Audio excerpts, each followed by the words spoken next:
नमस्कार दोस्तों, आर्यभट्ट एकेडमी के यूट्यूब चैनल पर आपका स्वागत है। मैं हूं आपका दोस्त शिव और आज के सेशन में आज हम बात करेंगे लक्ष्य पवार से, जो कि बचपन के दिनों से ही क्रिकेट के लिए अपना जो सर्विस है वो न्यौछावर कर चुके हैं और क्रिकेट को ही अपना जीवन मान चुके हैं। जानना चाहेंगे उनके क्रिकेट करियर की शुरुआत किस प्रकार से हुई और कहाँ से उनको इसकी प्रेरणा मिली। तो लक्ष्य जी, स्वागत है आपका। Thank you. और आपसे जानना चाहेंगे कि क्रिकेट की शुरुआत कहाँ से हुई और क्रिकेट के लिए आपका आइडल कौन है। जब मैं छोटा था मतलब कोई 10-11 साल का, तो मैं टेनिस बॉल से बहुत क्रिकेट खेलता था। मतलब सारा दिन खेलना, कुछ भूख प्यास कुछ नहीं, सारा दिन ग्राउंड में रहना। मतलब कुछ था नहीं कि हाँ मुझे खेलना है, मतलब प्रोफेशनली मुझे खेलना है। बस अच्छा लगता था तो वो सब चलता गया। फिर एक बार जो हो यहाँ का जो क्लब है विकास नगर का, उनको कोई टीम में, मतलब उनकी एक टीम थी अंडर 13 की 2006 में। तो उनको 1-2 प्लेयर की शॉर्टेज थी, तो एक भैया ने मुझे बोला कि तू खेल ले, क्या प्रॉब्लम है, वैसे भी खेलता ही है टेनिस बॉल से। तो फिर मैं गया वहाँ पे। तो वो दिन था 8 फ़रवरी 2006, जब मैं अपना पहला मैच खेला था प्रोफेशनली, जहाँ से मतलब एक शुरुआत हुई थी। तो वहाँ से एक शुरुआत थी। अच्छा, तो फिर उसके बाद क्योंकि देखा जाता है कि गांव, जैसे कि हम लोग सभी गांव से हैं और गांव में ज़्यादा तवज्जो जो दी जाती है वो पढ़ाई को दी जाती है कि अगर आप अच्छा पढ़ाई करोगे तो आप जीवन में कुछ अच्छा बनोगे। इस माहौल में आपके लिए कितना मुश्किल था या आपके पेरेंट्स ने आपको किस प्रकार से सपोर्ट किया क्रिकेट में, मतलब अपना करियर बनाने के लिए। बहुत मुश्किल था, क्योंकि क्या है कि अब जैसे हम एक गांव में रहते हैं तो इतने ओपन माइंडेड लोग हैं नहीं। उनको बस एक ही चीज़ लगता है कि सिर्फ पढ़ाई पढ़ाई, क्योंकि बहुत सालों से यही चलता आ रहा। अब कोई लोग इसमें चेंजेस नहीं देखते हैं, और भी मतलब प्रोफेशंस हैं। आप देखो कि लेकिन आज की डेट में कितने लड़के गांव से अभी ऊपर उठ के आ रहे हैं, खेल रहे हैं। बहुत चैलेंजेस थे, क्योंकि घर वाले पहले सपोर्ट नहीं करते थे घर से। फिर उनको लगा कि जैसे रिजल्ट्स मिलने शुरू हुए, उनको अच्छे रिजल्ट्स मिलने शुरू हुए, पॉजिटिव रिजल्ट्स मिलने शुरू हुए, तब उनको लगा कि ये भी एक अच्छा करियर इसमें हो सकता है, क्योंकि मैं बहुत डेडिकेटेड था इस चीज़ के लिए। और मेरा ये मानना है कि जब तक आप किसी को रिजल्ट्स नहीं दोगे, तब तक कोई भी सपोर्ट नहीं करने वाला। रिजल्ट्स बहुत ज़रूरी हैं। तो लक्ष्य जानना चाहेंगे कि आपने एक चंडीगढ़ में एक एकेडमी ज्वाइन किया था और मुझे याद है आपने उस टाइम बताया था कि ऋषभ पंत जो है शायद वो आपके सीनियर रहे वहाँ पर, या किसी खिलाड़ी के बारे में आपने मुझे बताया था कि वहाँ पर आपके सीनियर रहे और शायद वो इंडिया खेले हैं उसके बाद। जब मैं 2006 में मैं स्पोर्ट्स कॉलेज में मेरा एडमिशन हुआ था, अ, मैं फर्स्ट नंबर पे था, मेरा एडमिशन हुआ था, क्योंकि मैं टॉप लिस्ट में था तब ओवरऑल स्पोर्ट्स कॉलेज में 2006 में। तब मैं कुछ 13 साल का था। तो तब ऋषभ पंत जो था वो मेरे सीनियर थे, मुझसे 1 साल सीनियर थे, लेकिन उन्होंने तब स्पोर्ट्स कॉलेज छोड़ दिया था। तो वो मेरे सीनियर थे काफ़ी, मतलब उस टाइम तो बहुत छोटे थे वो भी, लेकिन अच्छे बैट्समैन थे तभी वो। फिर उसके बाद में 2011 में मैं चंडीगढ़ गया, वहाँ पे डीएवी सेक्टर 8 में। और वहाँ पे काफ़ी अच्छे प्लेयर्स से मैं खेलने का साथ मौका मिला। बहुत कुछ सीखने को मिला वहाँ पे। लेकिन बस मेरा यही एक फ़ोकस था कि मैं जितना ज़्यादा डोमिनेट करना कर सकूँ उतना अच्छा है। और उसके बाद आपने कोलकाता की तरफ मूव किया। कोलकाता में आप कुछ समय के लिए लिखो, कोलकाता में किस प्रकार के चैलेंजेस आपके सामने आए, क्योंकि एक माहौल से निकलकर दूसरी जगह जाना फिर वहाँ पर थोड़ा रहना, क्योंकि आप एक दूसरे पार्ट में, इंडिया के एक दूसरे पार्ट में उस टाइम पर जा रहे होते हैं, और किस प्रकार से आपके वहाँ पर फ्रेंड सर्कल किस प्रकार से तैयार हुआ या फिर आपको किन किन लोगों ने हेल्प की उस समय पर, आपका मोटिवेशन हमेशा से कौन रहा है। मेरा मोटिवेशन हमेशा से ऐसा कुछ था नहीं कि मेरा मोटिवेशन ये है। बस ये एक मेरे अंदर एक चीज़ थी जो मुझे ड्राइव करती चली गई। बस मुझे बैटिंग करने से बहुत प्यार था। अगर आप बोलोगे कि क्रिकेट से बहुत प्यार है, तो ऑनेस्टली इतना नहीं है। मुझे बैटिंग करने से बहुत प्यार है। मैं पूरा दिन भर बैटिंग कर सकता हूँ, मतलब बस मुझे बैटिंग करने से प्यार था, और वही चीज़ मुझे ड्राइव करती गई। और जब मैं कोलकाता गया, तो वहाँ पे मेरे लिए बहुत बहुत चैलेंजेस थे, क्योंकि सबसे पहले जब मैं यहाँ से कोलकाता गया, मेरे पास ट्रेन टिकट नहीं थी। तो मैंने जो ट्रेन में टीटी होते हैं, मैंने उनसे बहुत रिक्वेस्ट करके कि सर मुझे जाना ही है, क्योंकि मुझे वहाँ पहुँचना ही था। मेरे पास वहाँ से कॉल आया था कि आपको आना है, और बहुत छोटा था मैं, 16 साल का था। टिकट नहीं थी ट्रेन की, बस जाना था, और बहुत रिक्वेस्ट किया टीटी से, तो उन्होंने बच्चा था इसलिए वो मान भी गए शायद। और मैं जब वहाँ पहुँचा तो बहुत चैलेंजेस थे। सबसे बड़ा चैलेंज था मेरे लिए खाना, क्योंकि नॉर्थ इंडिया में फूड बिल्कुल अलग है, ईस्ट इंडिया में बिल्कुल अलग है। सबसे चैलेंज था खाना, क्योंकि यहाँ पे जो खाना मिलता है वहाँ पे वो खाना बिल्कुल भी कहीं भी नहीं मिलता। वहाँ पे आपको नॉन वेज बहुत मिलता मिलता है। क्योंकि मैं तो पहले बिल्कुल वेजिटेरियन था, उसके बाद मैंने वहाँ पे खाना शुरू किया, क्योंकि सर्वाइव तो करना ही था वहाँ पे, छोड़ के नहीं आ सकता था। और फिर वहाँ का वेदर, बहुत गर्मी थी, बहुत ही ज़्यादा गर्मी। क्योंकि नॉर्थ इंडिया तो चलो फिर भी मतलब काफ़ी ठंडा स्टेट है, मतलब बोल सकते हैं, लेकिन वो तो मतलब एकदम एक्सट्रीम कंडीशंस थी कोलकाता में। तो वो वहाँ पे बहुत ही, और सबसे बड़ा चैलेंज था लैंग्वेज का। वहाँ तो पे बस अभी बंगाली बोलते हैं। हाँ, वहाँ पे सब लोग बंगाली बोलते हैं। वहाँ पे हिंदी तो मतलब बहुत ही कम लोगों को आती है। लेकिन जो मेरा फ्रेंड सर्कल था, फिर थोड़ा करके वो मुझसे मतलब वो मुझसे हिंदी सीखते थे। मतलब बहुत परेशानी होती थी। और ट्रैवल करने में बहुत परेशानी होती थी, क्योंकि एकदम नई जगह, कहाँ पे जा रहे हैं कुछ नहीं पता। बस पूछ पूछ के, मैं अकेला बहुत ट्रैवल किया कोलकाता में, पूछ पूछ के यहाँ जाना है, यहाँ जाना है, यहाँ जाना है, लेकिन पहुँचा हर जगह। अच्छा, हर कोई भी क्रिकेटर या कोई भी स्पोर्ट्स पर्सन होता है, उनकी किस लाइफ में एक ना एक आइडल पर्सन होता है जिसको देखकर वो खेलना सीखते हैं। बात की जाए वीरेंद्र सहवाग की, तो उन्होंने सचिन को देखकर खेलना सीखा। विराट कोहली की, तो उन्होंने सचिन को देखकर खेलना सीखा। आपका एक आइडल पर्सन कौन रहा है जिनको देखकर मतलब आपके मन में ये बात आई कि हाँ, एटलीस्ट मैं भी खेल सकता हूँ? हम्म, जब मैं छोटा था तब मुझे राहुल द्रविड़ बहुत पसंद थे। इसलिए नहीं कि वो सिर्फ एक बैट्समैन अच्छे थे, on the field, of the field वो बहुत अच्छे एक इंसान भी है। बहुत डिसिप्लिन्ड एक पर्सन है। और मतलब कि उनकी लाइफ में एकदम सब कुछ डिसिप्लिन से चलना है उनको। सुबह इतने बजे उठना है, शाम को इतने बजे रात को इतने बजे सोना है, मील्स इतने बजे लेनी है आपको। तो उन वो मुझे मतलब उनको देख के ही मैं उनको देख के बहुत अट्रैक्ट होता था। तो मुझे लगता था कि हाँ, कि ये मुझे इस बैट्समैन जैसा मैं बन सकता हूँ, मुझे बनना है। लेकिन हर पर्सन अलग होता है। फिर मैंने उनकी बैटिंग को कॉपी करने का कभी ट्राई नहीं किया, क्योंकि मैं जानता था कि मैं वैसा नहीं बन सकता। मैं अपने अपने ही स्टाइल में मैं बैटिंग चलता रहा। Sir, as a sports person, देखो इंजरीज हर किसी की लाइफ में आती रहती है। स्पोर्ट्स पर्सन की लाइफ में इंजरीज से बहुत ज़्यादा मतलब उनकी दोस्ती हो जाती है। तो उस समय पर आपके साथ कभी इस तरह का कोई वाक़या हुआ हो, और उससे आपने किस प्रकार से उभरे आप मतलब?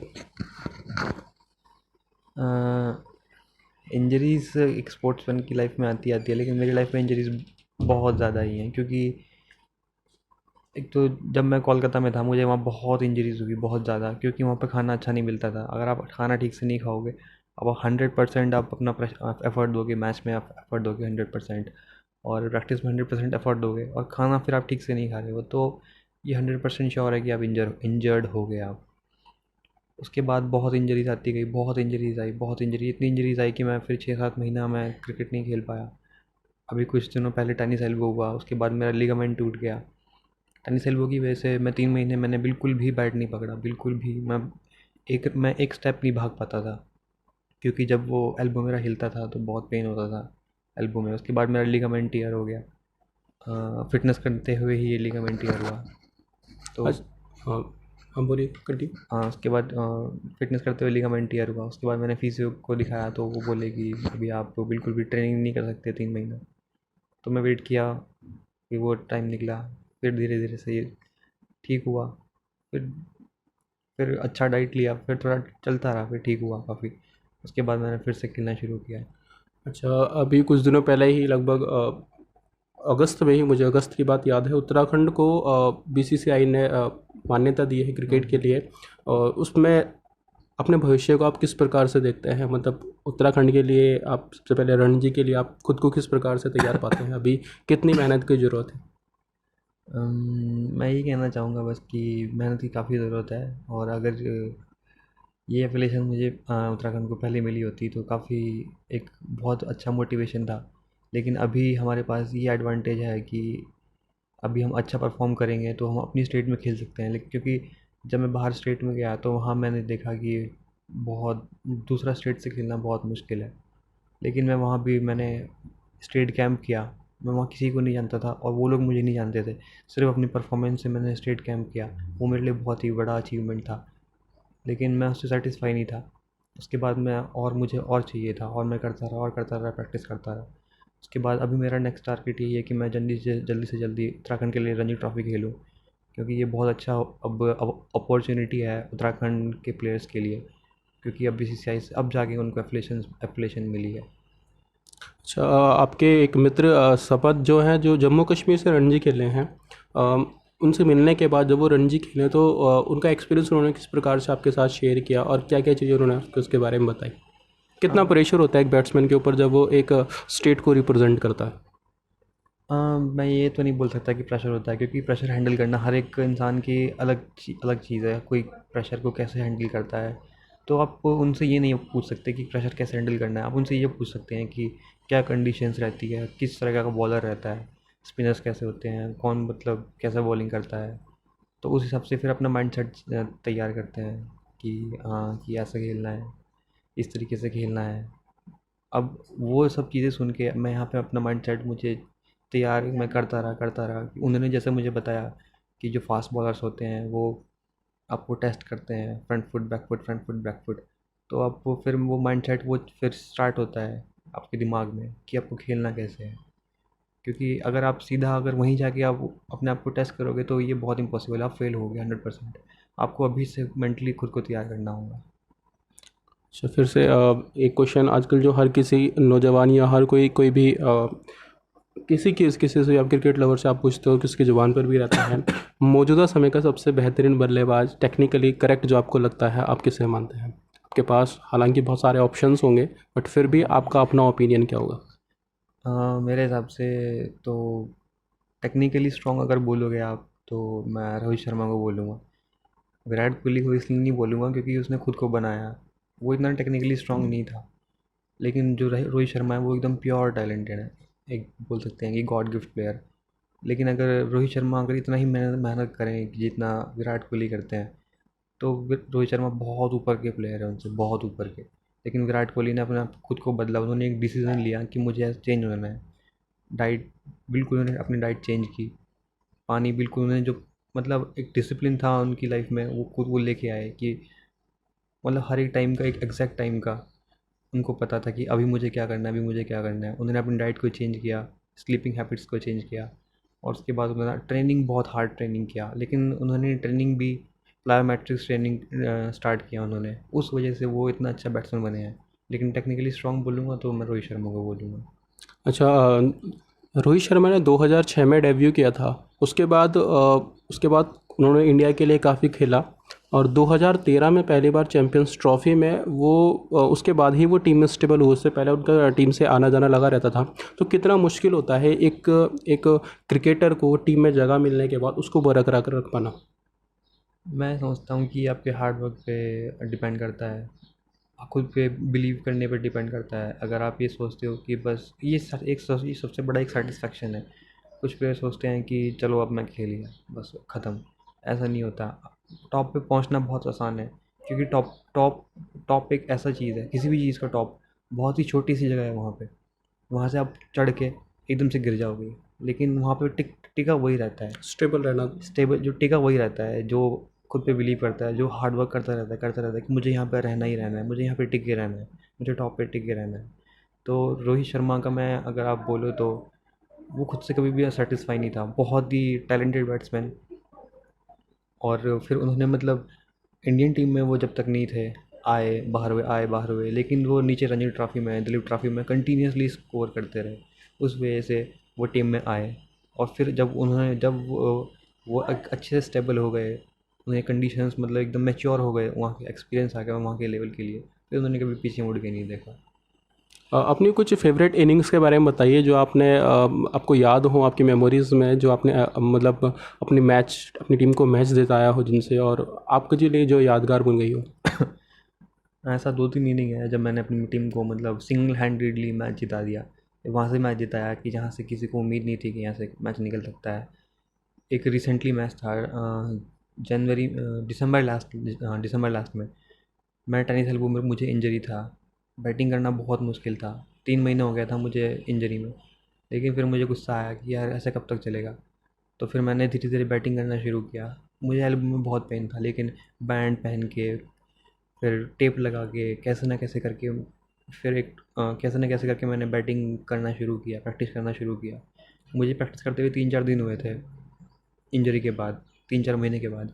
3-4 महीना बहुत लंबा टाइम होता है एक बैट्समैन के लिए वापसी करना बैटिंग में। तो मुझे 3-4 दिन हुए थे कुछ बैटिंग प्रैक्टिस करते हुए। फिर एक कॉल आया एक मैच के लिए देहरादून में। तो फिर मैं गया वहाँ पे मैच खेलने के लिए। तो जो ओपोनेंट टीम थी उन्होंने स्कोर किया 40 ओवर्स में 280 रन। तो हमारी सेकंड बैटिंग थी, मैं ओपन करने के लिए गया।